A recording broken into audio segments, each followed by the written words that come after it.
welcome back to the Kings, the Queens, and everything in between to another episode of the Pleasant Party Podcast. I am your host, Charlotte Warren. It is a Tuesday. It is Tuesday, May 27th, and we are back in studio. To my right is my favorite person ever. Want to say what's up? Miss Buddy Pearson. Yes, my fiance. Yep. Boop. We did our other most recent episode on that. Yep. But, yeah, how does it feel to be engaged for a week? Good. Good. Yeah, not much has changed. Yeah. Well, what else Except for you don't eat dinner with me anymore. But other than that. I brought my lunch. I didn't finish lunch at work today. So I'll be having that for dinner. But, yeah, aside from that, what else is new? Not much.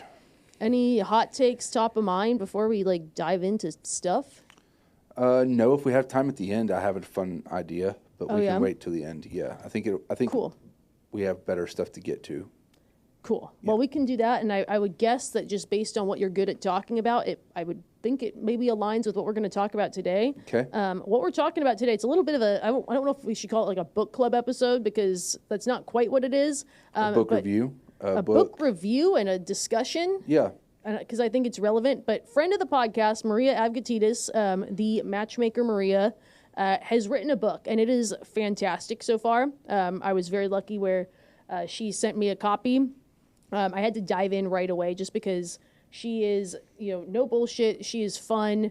I like the way that she talks. I like the way that she writes. So, I had to dive right in. It's basically her book, Ask a Matchmaker, Matchmaker Maria's No-Nonsense Guide to Finding Love. And Matchmaker Maria has a lot of, written and video content out there alongside her business, Agape Matchmaking. So it kind of is, the tone feels a lot like that. And, but just a lot more built upon that. So if you like Matchmaker Maria's voice, you will love this. If you like the type of content I make, I think you will like this as well, just because she is, like I said, no bullshit. She is direct. She is to the point.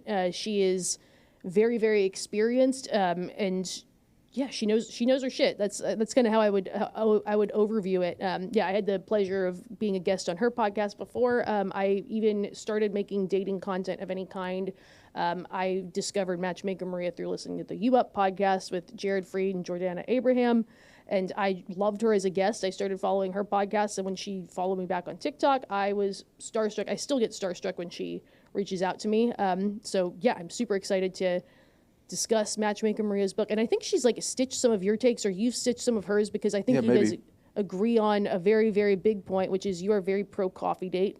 And before you get into that, isn't she like a second generation matchmaker or something? Or yes. Oh, that's another thing too. She is a lifelong matchmaker. She has a very, very successful matchmaking business that operates out of New York. She talks a lot about how it's, for kind of the, more affluent than, the completely everyday person, but it's very much for the average working person with a 9-to-5 job, not this millionaire matchmaker type firm. She doesn't like too much to work with people like that.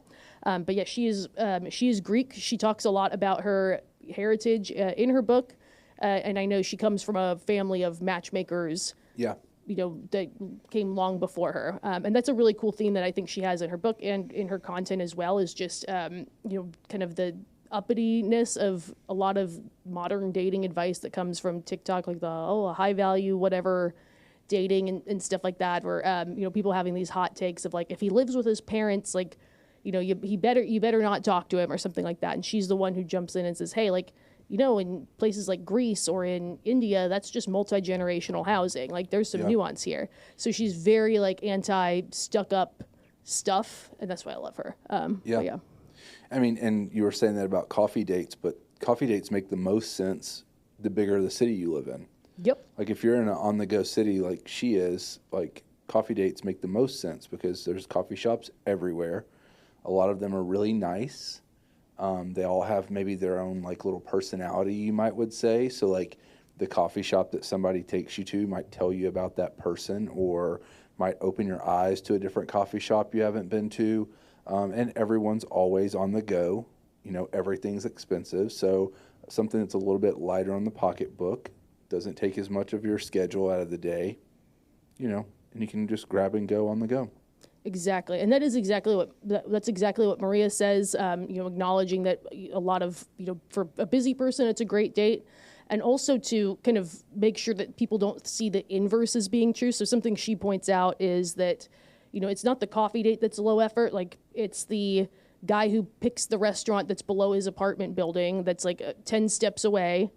And yes, it might be more expensive, but, sometimes for a guy like that, it's a drop in the bucket. Like, would you rather have this good coffee date with good conversation that you kind of mutually came to, versus, guy who just walked a few feet down from his apartment and, he's kind of phoning it in, if that makes sense. Yeah, I think the effort on a date thing is like way overblown. Yeah. Way overblown. Like, for the girl that doesn't want to do a coffee date because she feels like it's too low effort, like, imagine that your family owns like Carbone.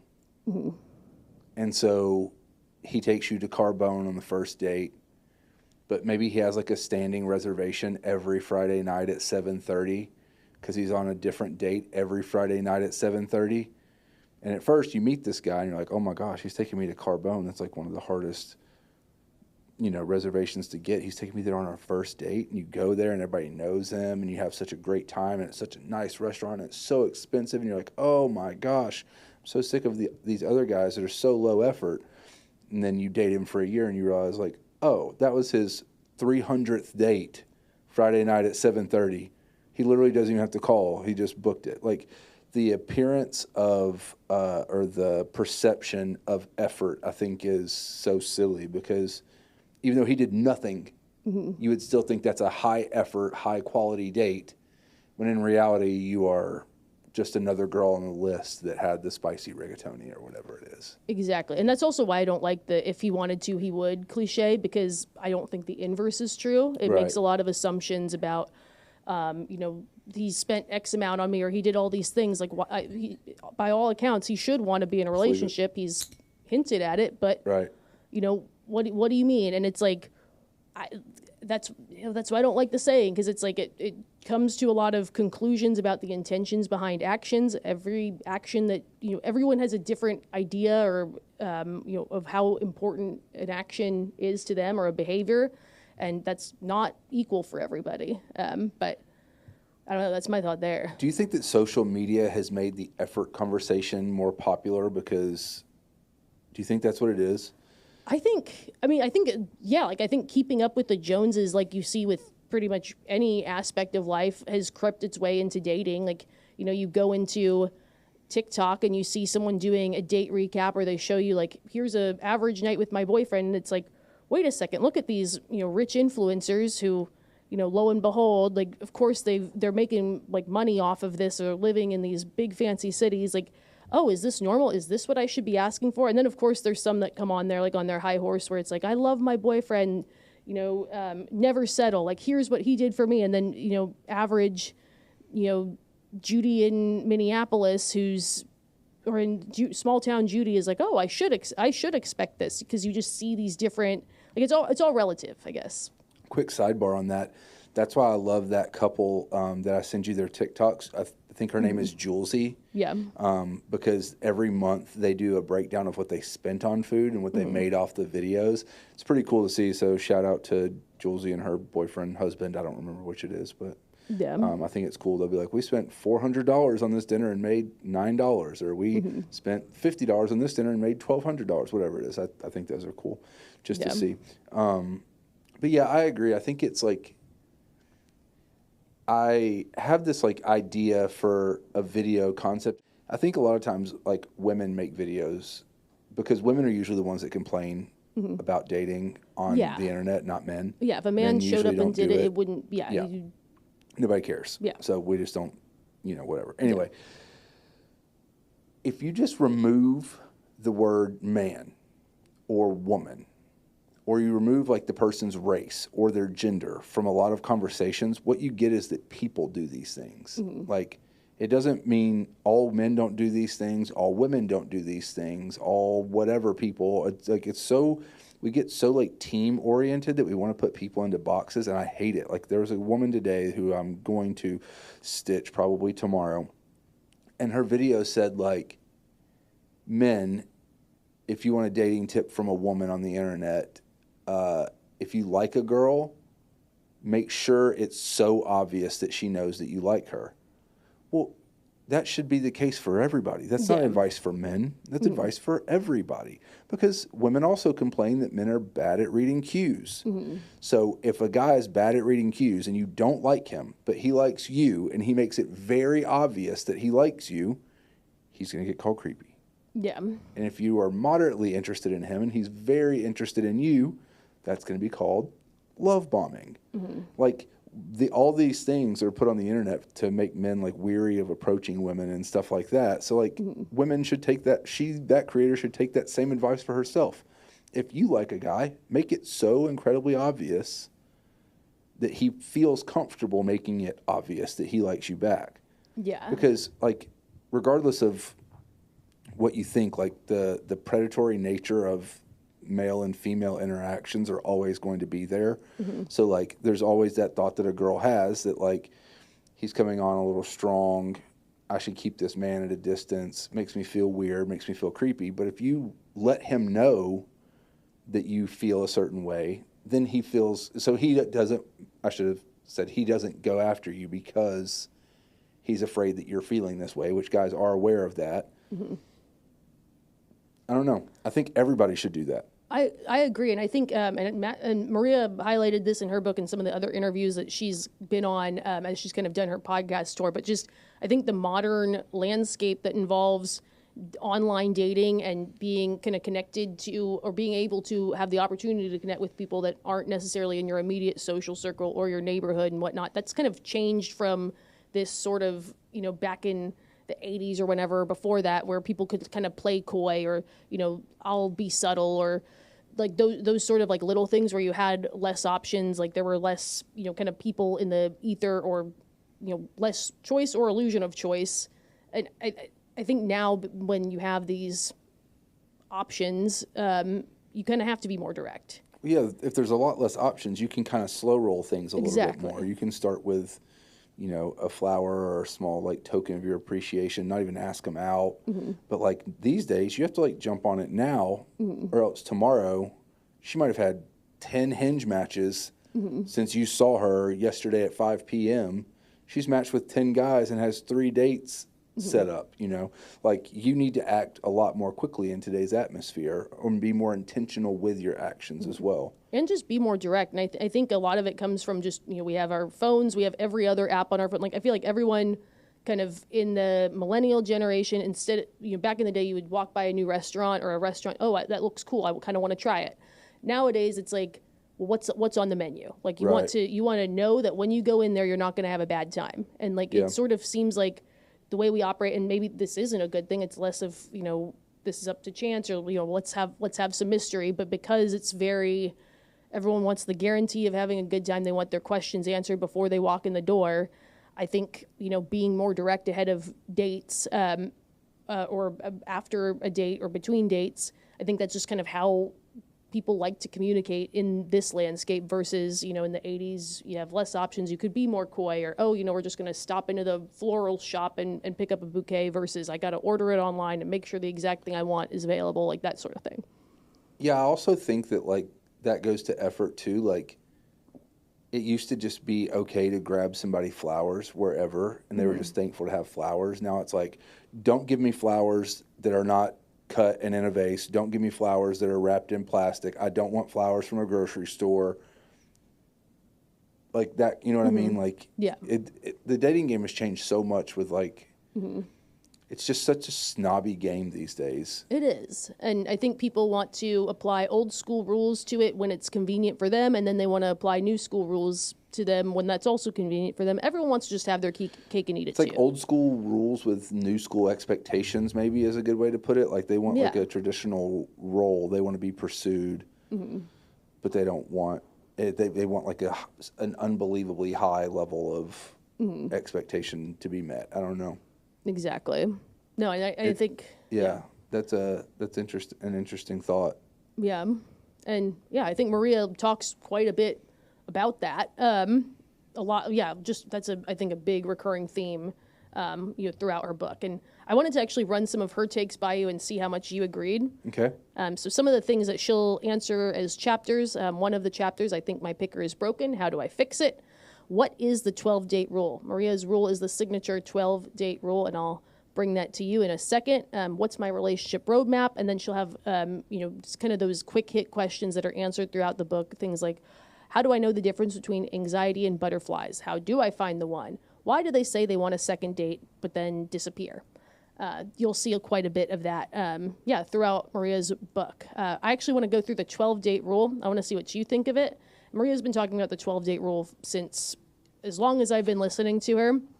And her idea is basically, I'll read it directly. So over the years, Matchmaker Maria, I have come up with what I call Matchmaker Maria date math to help you navigate the process of getting to know another person. You see, I noticed that in the dating process, people get stuck in the vocabulary, I'm seeing this person, or we're in a talking stage. Squishy, purposefully obscure phases like this lead to confusion. Yes, they do. The point of my work is to exercise romantic confusion from your life. So in Matchmaker Maria date math, as my followers like to say, certain experiences count as dating and others don't. You can use these guidelines if you intend to follow the 12-date rule. And the 12-date rule is you want to have 12 dates, and we're going to go through what her definitions are of dates before you sleep with somebody. The idea being it's not so that you can show that you're a specific type of person. It's not to make the person wait. It's so that you can decide for yourself if you want to keep seeing this person, because a lot of times, sex gets people artificially attached, or you feel like there's some sunken cost there. For sure. So, because, we don't think, like nowadays, what is a date? We have all these new tools.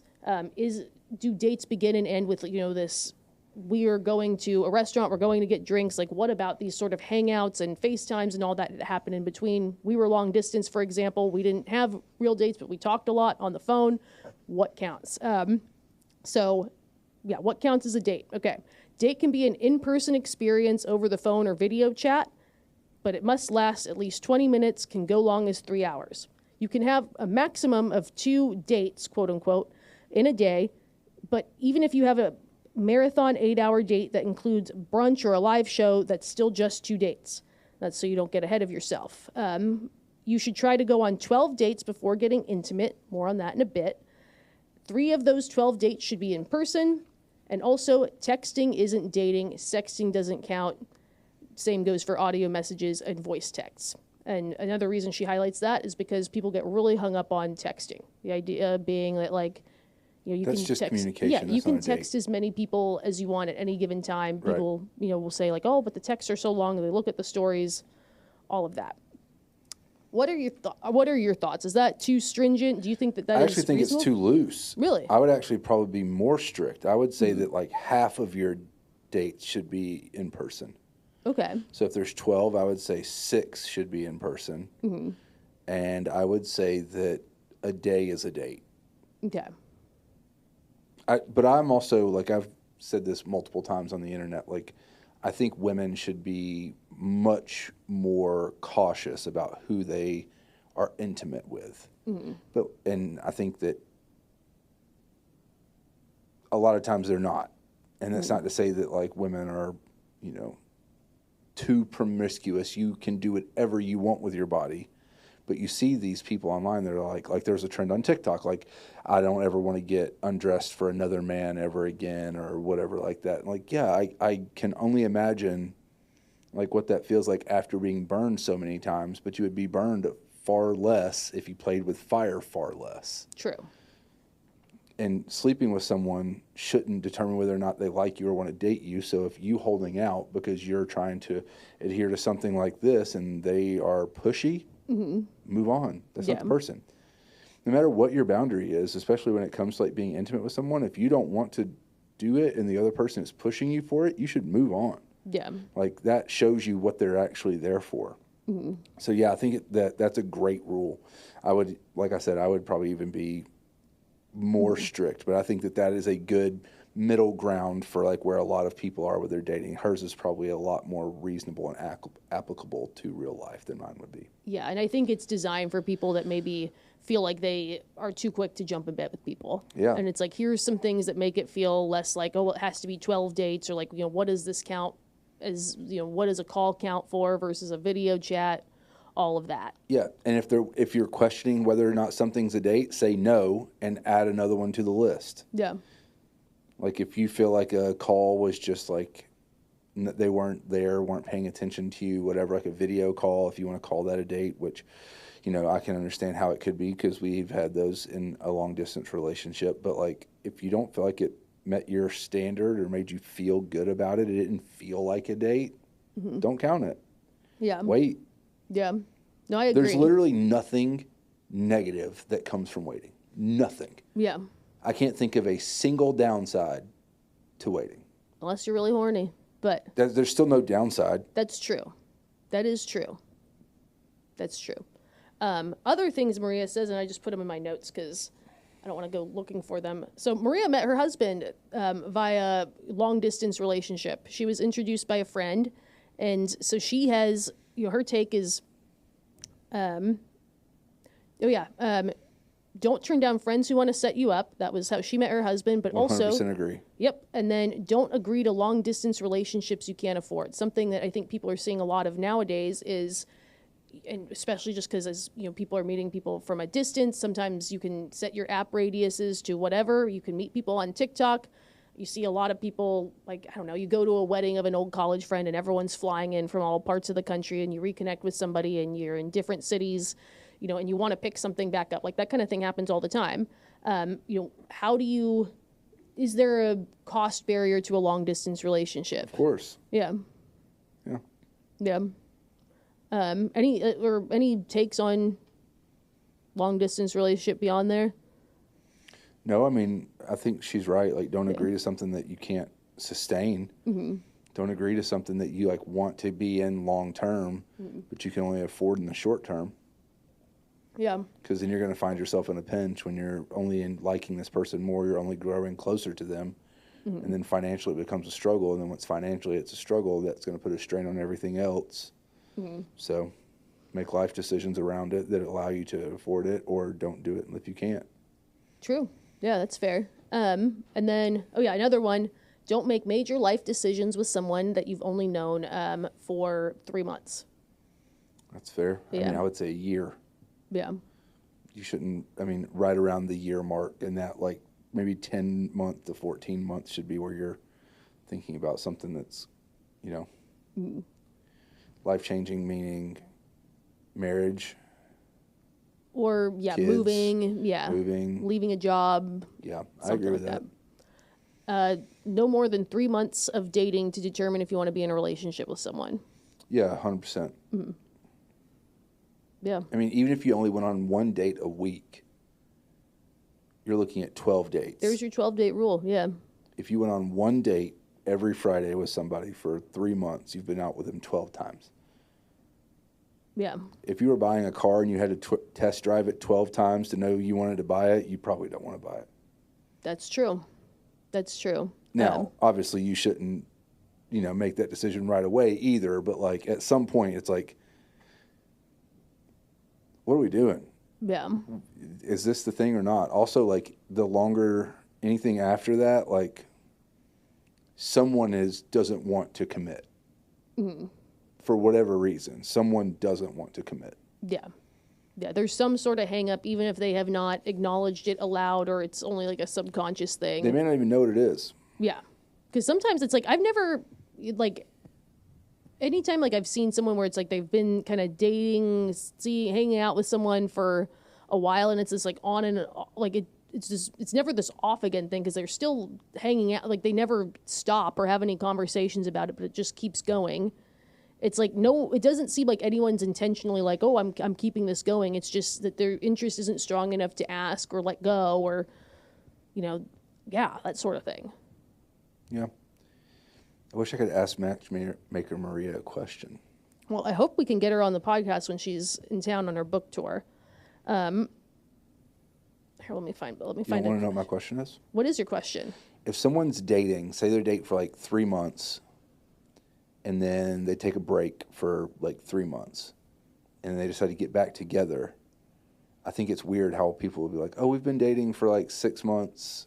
They just ignore the fact that they stopped for a period of time. Yeah. at what point in like your time apart do you start all over? Yeah, like You know what I'm saying? Like if you dated for 3 months, you took a 3-month break, then you started again, and then you dated for like 2 months the second time. If someone asks you, say, like, we've been dating for like 2 months. Yeah, I think that's a tough one Or do you because I say feel like like 5 months? Because it hasn't been 5 months. no. Because people that are 5 months into a relationship are a lot further along than you are 2 months after a breakup. Because if you broke up, there's a reason. Yeah. So did you rectify it? Are we still mending and working on things? Did we solve the problem? I think if you're just flat answering 5 months to the other person or whoever is asking you without even thinking about it, you probably didn't talk. Well, I just think I have friends that have done that where they've like taken a break from the person, and then like they don't include that time. Like, but to me, there's a reset, especially if there's someone else that like exists in that downtime. Like you're over again, in my opinion. Yeah. Did those relationships work out? The ones that people went back to? Yeah, Oh. yeah. Sometimes no. But I think that's like a common theme. People like they break up and get together. Some will like do it on and off, and they're like, "Oh, we've been dating for on and off for 5 years." I'm like, "Yeah, but like for 5 years, 2.5 of those years you weren't together." So, yeah, I'm interested to see like what she would think about someone that does that. Do you start all over at some point? Like if you break up for a week, probably not. But if you break up for a month, 3 months, a year, at what point do you consider yourself like? Yeah, that is. I don't know how I would love to like my guess of how she'd answer that is probably like what happened here that she would probably ask that, and then I don't know, we'll table that for when she comes. We're crossing our fingers that she'll come on.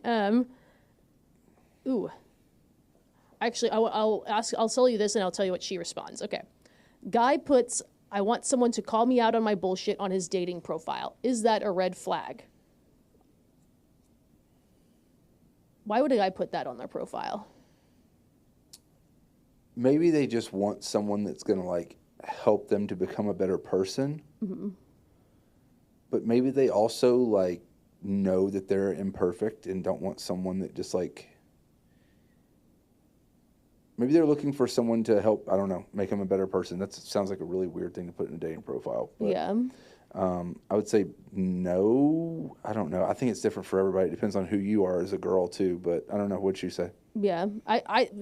Person, I'm like, is this a person who's trying to be playful and it's just landing not right? But Maria says, if I wrote a song, it would be called "Men Don't Know How to Fill Out Online Dating Profiles." They're basically trying to say, I'm looking for someone that has their own life and passion and enjoys friendly banter. Yeah, I know. Two totally different sentences. I talk to single men every day. It is what it is. Maybe this book will show them the light. Yeah, I mean, I guess they could say, like, I want a woman that's confident enough and strong enough to stand up to me if I'm doing something that I shouldn't. But that's a mouthful. Yeah. So maybe that's like a roundabout way of saying that. Yeah. Which I think everyone should want that in a partner. Yeah. It sounds like attempt to be playful that just didn't land, which happens all the time. Oh, yeah. Is it okay to put hangs out with exes on red flag prompts on the dating app? Sure. You're allowed to put whatever you want on red flags. Yeah, no, I agree. But Maria says, I just wouldn't select any prompts that would make me want to write something negative in my online dating profile, no matter how valid the request. I agree. Yeah, I agree. I think that, like, dating profiles are so weird because some people build their dating profile to get the most matches. Some people build their dating profile to get the perfect match. I almost wish you could, I mean, I don't wish because I don't care anymore, but I think it would be cool if you could select what your goal was with your profile. Like, I'm building this profile to be the most effective in getting more matches, or I want fewer matches, more highly curated. Because, I mean, some people's dating apps profiles will be like, no Republicans, must drive, I don't know, but they'll like hard nose, must want kids, must be Republican, must drive a truck, must be over 6 feet. And some of those people, or, whatever, same for guys, I'm not making this one way, but like they'll like lay out a picture of a person and they may get far less matches, but if they get a match, they already know all those things about the person. That's true. So, like, I think it just depends on, like, what your strategy is in dating. Some Fair. people may not know exactly what they want, so it may make more sense to cast a wider net. Yeah. But I agree. Keep it positive. Cool. I found another. I love these little like insert like short questions. Someone asks Maria, "I'm feeling discouraged about meeting someone great. How do I find the one?" What words of wisdom would you tell someone? Let's see how Maria. I feel like that's a loaded question, but maybe quit trying. I don't know. Mm-hmm. When I think back to, go ahead. Oh, no, go ahead. Sorry. When I think back to like all of my like relationships throughout my life, I have not met anyone intentionally. Mm-hmm. Obviously, you I met like in a TikTok comment section. Before you, I met like from mutual friends. Mm-hmm. Before that was through work. Mm-hmm. Before that was at a work event, but they didn't like work with me. Like I've never actually dated someone I met on a dating profile, even though all the time I was single. I was on the apps. Oh, same here. Yeah, so like I think that sometimes people try too hard and they spend so much time focused on like the wrong things.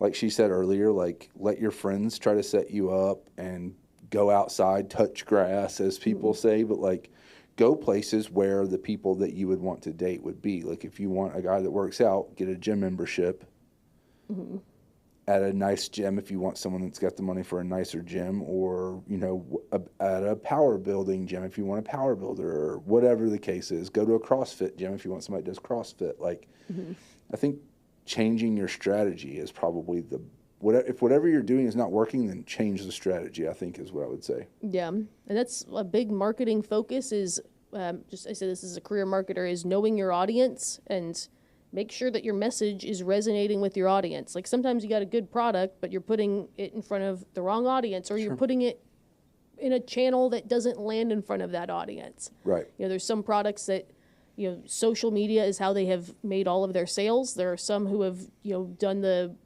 phone calls from, you know, personalized phone calls from sales reps and stuff like that. Like that works better. It's really just knowing your audience and where to be and how to talk to them. I do the same thing with like TikTok shop stuff.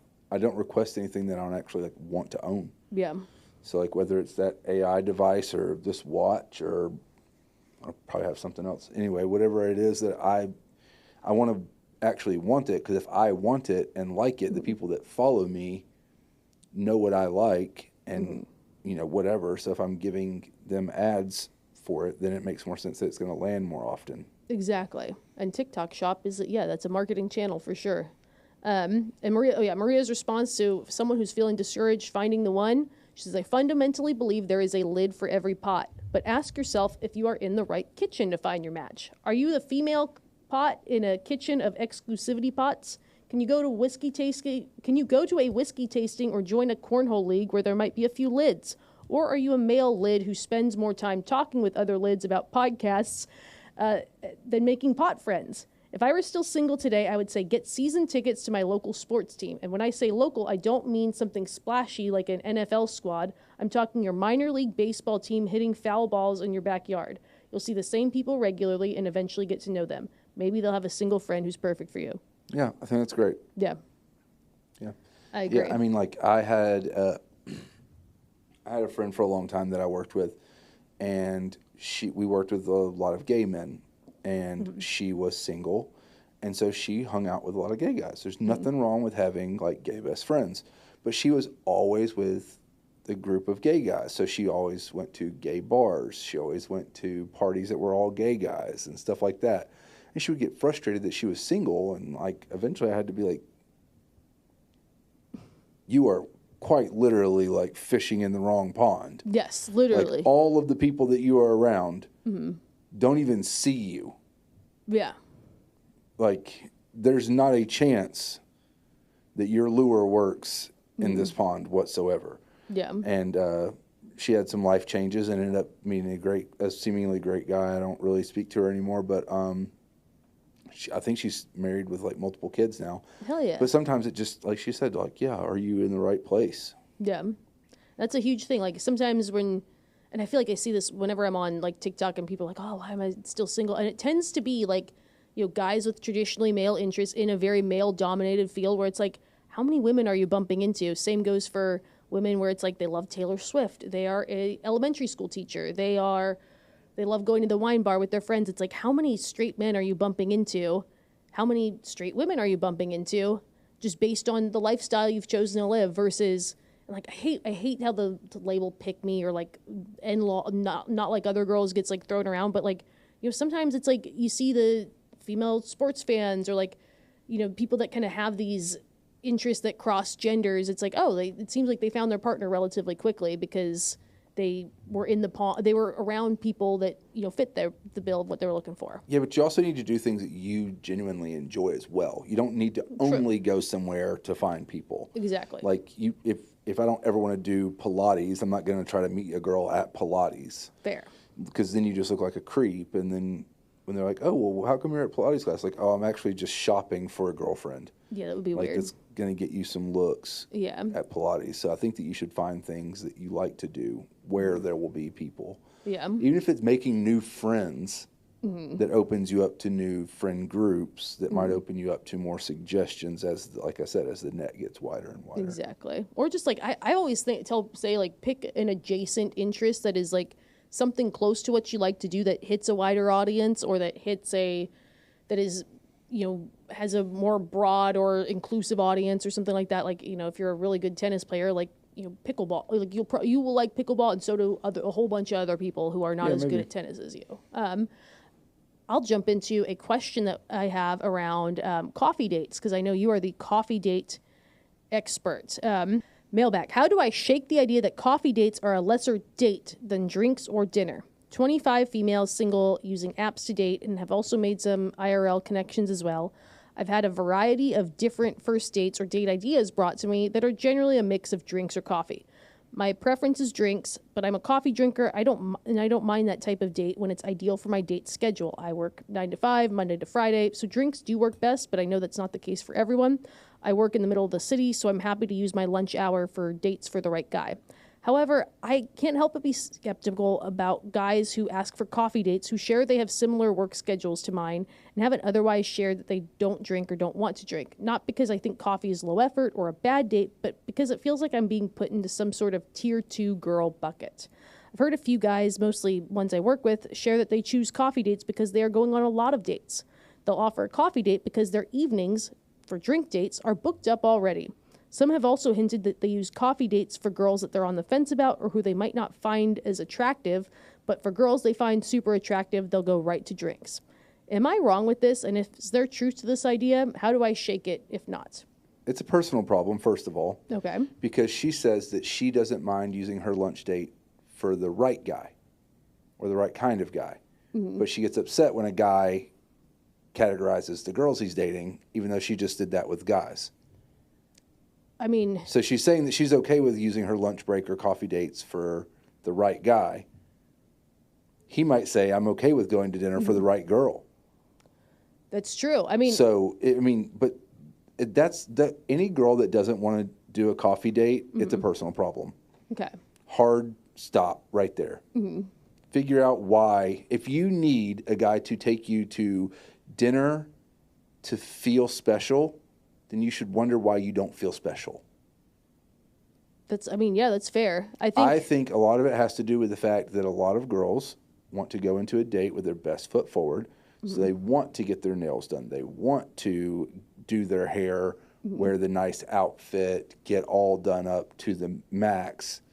And they feel like drinks and dinner are suitable for that. Yeah. Where they feel like if they show up completely done up to a coffee date, they're going to look like they're trying too hard. And that they don't feel like that's putting their best foot forward. Even though the guy would probably rather you show up in leggings and a tank top and a ponytail and normal makeup than to see you in your brand new dress with your nails done and heels. It's not that you don't look pretty in both, but like guys appreciate a more laid back look a lot of times. Fair. I think the devil's advocate I'll play, and maybe it's just because of how I read the email, but or the post, but just the thought of like, you know, if someone's like, hey, like I'm a firefighter, I work these hours, like a coffee date would be great for me. I can't meet from 5 to midnight because that's when I work, and then oh cool, like, you know, I'll take my lunch hour for this versus you work the same hours 9 to 5, so your evenings are free. And then it's like, oh, like I'll meet for coffee, but you know, what about the evening where you maybe have more time or something like that? Like, you know, maybe it's that was kind of how I read it. Where Yeah, but unless you're only going and talking to one person at a time, you have no right to what other people do with their time and the other people that they're dating. That's true. If you have just met someone on an app, didn't they say they use the apps? The app, yeah, apps IRL So didn't specify. If you just meet someone for the first time, or you are introduced to someone, maybe it's a first date, they don't owe you anything else. You don't know how you might have met them on Bumble and had a first date that they want to do as a coffee date. They might go on their next first date with a mutual friend, his best friend's wife's best friend. Yeah. And he's going to take her to dinner because she's vetted. Yeah. Knows who she is. So, like, that's none of your business, though. Yeah. What someone else is doing is none of your business until you're in a relationship. That's fair. And I think like that's one of the things I wanted to point out is like the part of that where she is kind of right is like someone that you meet not via apps, that you meet in person somewhere, whether that's you meet out already, like they kind of do get to skip a step because you have some sort of in-person chemistry. Like, you know, the people that were coworkers for a long time and one of them finally left the company and there was always tension there and they're finally going on a date and lo and behold, it's a nice dinner date because it's a long time coming. Like that's more likely to happen with that situation than like met off the dating app situation. Sure. I mean, if someone commented on your TikTok and was like, hey, I'm in Austin and would love to like come by your house and drop off my new dating book that I just wrote, you'd be like, I'll meet you downtown at Whole Foods in a public place and you can, you know, hand it to me. Whereas if one of our good friends was like, hey, my best friend just wrote a book. Do you care if they like drop it by your house? You're like, yeah, sure. It's the same idea. You're going to be more comfortable with some people than you are for others, or with others for a multitude of reasons. And I think the not wanting to do coffee dates is all insecurity. Yeah. Yep. 100%. I cannot imagine a reason why you're not okay with going on a coffee date. If you don't drink coffee, they sell other things. And if you are just hard against going to coffee, go get ice cream. That's fair. Yeah. I don't think drinks are a good date because you might intend to go out for a drink with someone that might turn into two. Two might turn into three, turns into an all-night thing, and before you know it, you've kind of like gotten yourself into a situation. You broke your 12-date rule. Well, not just that, but then like if you start to drink, you might enjoy your time more than you actually did. Or things might go a direction that you didn't want them to go, and that's like she says, like sped things up a little bit. So I'm like super against drinks, but drinks are the same thing. You're going to go to a nicer place usually. Like girls that say they're cool with drinks don't usually mean like a beer at the local watering hole. It's usually they mean a cocktail at a nicer place. Like if a girl's like, oh, I don't want to do coffee, like could we do a drink? I'm like, yeah, let's go to the shit dive bar during happy hour and have 50-cent PBRs or whatever. You know, like that is equivalent to a coffee date, sure. But also like it's really easy for someone to like not to feel like a coffee date is really easy when they don't have to do the planning or paying. Yeah. Well, I mean, that's true. Like if a guy goes, hey, would you like to go like grab a coffee for our first date? And you go, actually, I was thinking let's go to this really nice restaurant. I'll make the reservation and pay for everything. I just don't drink coffee. That's happened 0 times. Yeah. In the history of the world, that's happened 0 times. Yeah. If it did, would you feel weird? No. I would probably say no, though. I would say no to anybody who doesn't want to do a coffee date. Okay. If they say I don't do coffee dates, I wouldn't go out with them. Unless they were like, I don't do coffee dates, but I would go maybe for ice cream or something.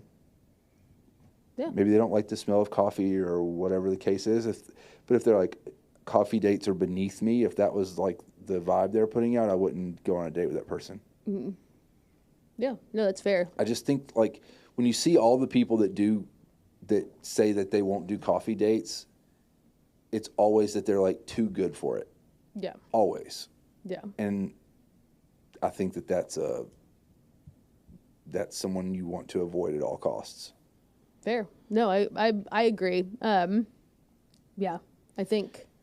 You know what? Do you care if I go off of this a little bit? Go for it. So I saw a video today that is one of like the most impactful videos I've ever seen on TikTok. Yeah. Had like over 4 million likes, I think, when I saw it. And I'm not going to play it, but I'm probably going to misquote it. He says like dating someone for their looks is cool. Someone that will like take you to the nice restaurant, that's cool. Someone being attractive is cool. Someone having big muscles is cool. Big boobs, cool, whatever. But remember that like the person that you're choosing to date is going to be the person that's sitting in the hospital with you when your mother and father are dying. Yeah. Oh, I saw this one. Yeah, like I reposted you're it. choosing the person that's going to be with you when your parents pass away. So like, yeah, it's cool that they're big and strong, or it's cool that they're really pretty or really wealthy or whatever. But like, how do you feel about that being the person that's sitting in the hospital, and while you're so distraught that you can't even think straight, they have the wherewithal and the care for you and the compassion and the empathy and the couth to like get up and go talk to the doctor and listen and take in what they say and remember it and be able to relay that to you in a way that you're able to like handle it.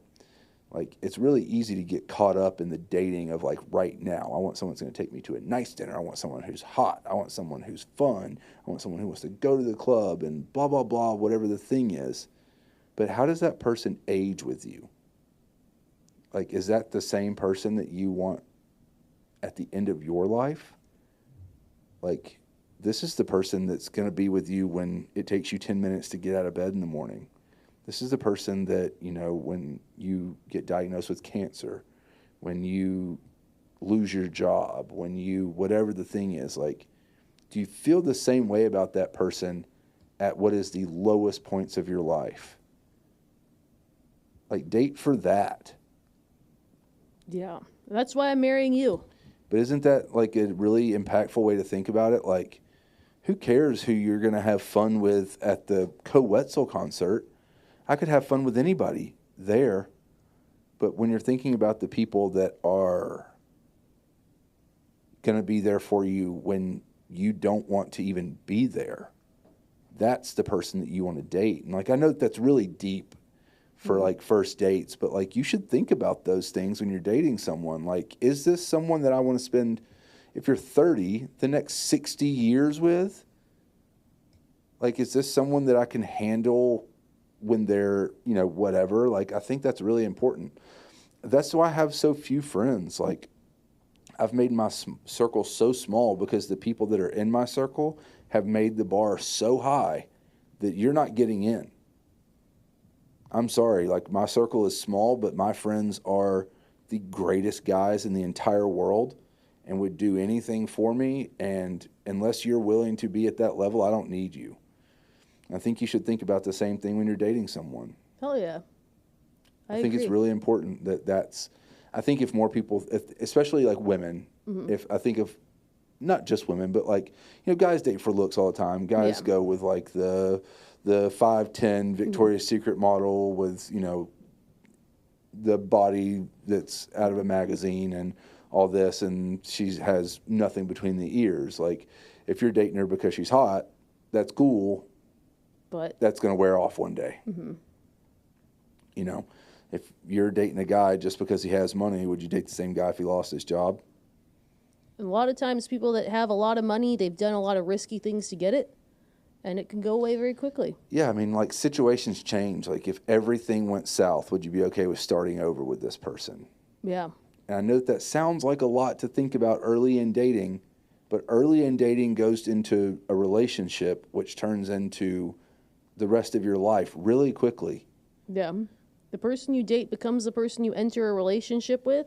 Yeah. And then the person you're in that relationship with is the person you marry if you go down that road. Yeah, but if you're going to date this person, but they don't fit the bill for later in life, what are you doing? You're just wasting your time. You're just having fun. Like, if you don't want a serious relationship, that's fine. But you're going to break their heart at some point, or your own. Yeah. Exactly. And that's why coffee dates kind of strips out all those frills, I think. That's why I think it's a good idea. Well, it just shows you that someone doesn't take themselves so seriously. Like when I was single at one point in my life, we would go rock climbing every first date. Nice. How was that? It didn't work a lot as a first date. I got, stood up, well, not stood up, but like ghosted essentially once I suggested it. Because a lot of people don't want to sweat on a first date. They don't want to do something active. But I was doing it for that reason. Like I was looking for someone that didn't mind doing those things. And guys do think about that. I mean, I know that like girls don't want to think that guys are like going on multiple dates and like they're choosing a cheaper option because they're going out often. But like if a guy's going to a $200 date, which is not hard to do. Yeah. Once a week. Quickly, yeah. 2 drinks and a nice dinner is $150 easy, if not $200. That's $600 a month. Yeah. If you're doing one a week at $150 a date, it adds up. Yeah, that's $600 a month. That's a car payment. Yeah. Like, and girls don't typically pay for first dates. Obviously, they do sometimes. And then, girls, the rebuttal would be, girls are like, well, I paid. My makeup costs this much, and my hair costs this much, and my clothes cost this much. Well, not only did no one ask for that, how many times a year does a girl get their hair cut? Like 4. How many times a year does the guy get their hair cut? Like every other week, but they're gonna be like, But if you pay $40 every other week, yeah, that's 26 times a year times $40. Do the math. Yeah. That's if you don't get a beard trim. Guys want to get nice new clothes too. Guys want to take time to get ready too. Like everybody's investing in this. I'm not saying that one's more than the other, but like everybody's invested in this. Let's keep the bar really low. Let's see if we even want to talk to each other. Like we went to Jay Carver's for your well, technically yes, for your birthday the other night, but we got there at 7:30. We didn't leave till almost 10. Yeah. Can you imagine a first date where you're sitting there for like 2.5 hours that doesn't go well? No. Like. No thanks. Yeah. Let me have an iced Americano with sparkling water. In a well-lit room. Yeah. Where there's... In a public place. And an easy out, especially like that girl said. Go at lunch. Yeah. Got to get back to work. Sorry. Peace. Yeah. The lunchtime date is, I feel like, because I have younger coworkers who are single, and it's like some of them have done that. It's like, I kind of respect it. Like you get someone who's in the building next door, like they find someone on another floor or something like that. Yeah. I think it's kind of cute. Yeah, I think I'm all for coffee dates. Yeah. Yeah, you've made a TikTok career off of it, I would say. Somewhat, yeah. I mean, I would respect a girl even more if she said, like, I don't do coffee, but I'll get like a lemonade or something. Yeah. That means she's actually interested in you and doesn't care about where she's going. Yeah. Like, I'll just get a bottle of water, no big deal. I'm like, we have someone that's willing to meet me in the middle here. We have someone who's willing to compromise. What if someone doesn't like your coffee place suggestion? Like, what if someone suggests Starbucks for a coffee date and you're like, I have done too many work from home, remote work days from a Starbucks. Can we do a local coffee roaster? We just asked 2 different things. What if they don't like my thing, or what if they offer an alternative? Touché. If you're offering an alternative, by all means. You're agreeing to my idea of a date. You just want a different location, maybe because you like it better or whatever. 100% cool with that. But if they're like, oh, no, I don't do coffee dates, or I don't do Starbucks, like, well, there's 1,000 places to get coffee. You can throw a rock from the front door of this podcast studio and hit like 4 places you can get a cup of coffee.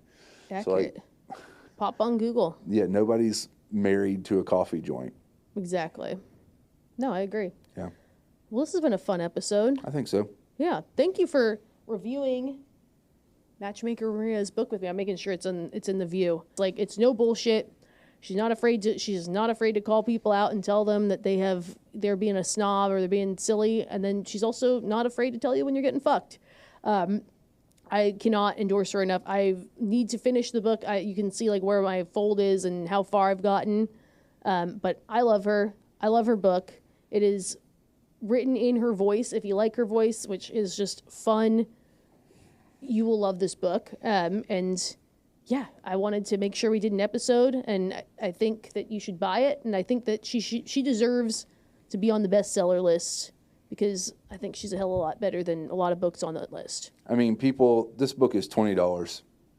You're going to waste $20 in DoorDash fees this month and be single. Exactly. Get the book, get booed up, and let somebody else pay for your DoorDash. Exactly. I mean, if you look at who this is co-signed by, I'm not going to be able to say that first name, but or last name, but a PhD psychologist and New York Times bestselling author co-signs this book. The CMO of Tinder, Melissa Hobley. Melissa Hobley, the CMO of Tinder, says it's one of the best books to hit the market in years. One of her favorite books to hit the market in years. Matchmaker Maria gets it. You're going to love this book. Jared Freed, comedian and stand-up comedian and host of the You Up podcast, and a gift to anyone ready to pick their person and build a lasting connection. Paul C. Brunson, author of It's Complicated, but it doesn't have to be. Like, just the people that co-sign this book alone, it's worth the $20. Exactly. And there she is, looking fantastic in red. We love you, Maria. Thank you, Maria, for everything. I'm going to thank, before we close out to everyone, I'm going to thank Maria for giving me all the right advice to be engaged to this incredible person, be what I am on TikTok, because I did get quite the boost from being a guest on her podcast in my early days, and just she's just incredible. So get Matchmaker Maria's book. We're crossing our fingers we can have her here in the studio with us, and to everyone else, we'll have another episode very soon. And over and out. Super tan on camera. Do I really? Yeah. The camera is like gotten really, really good here. Shout out Media Pouch is our best podcast studio ever.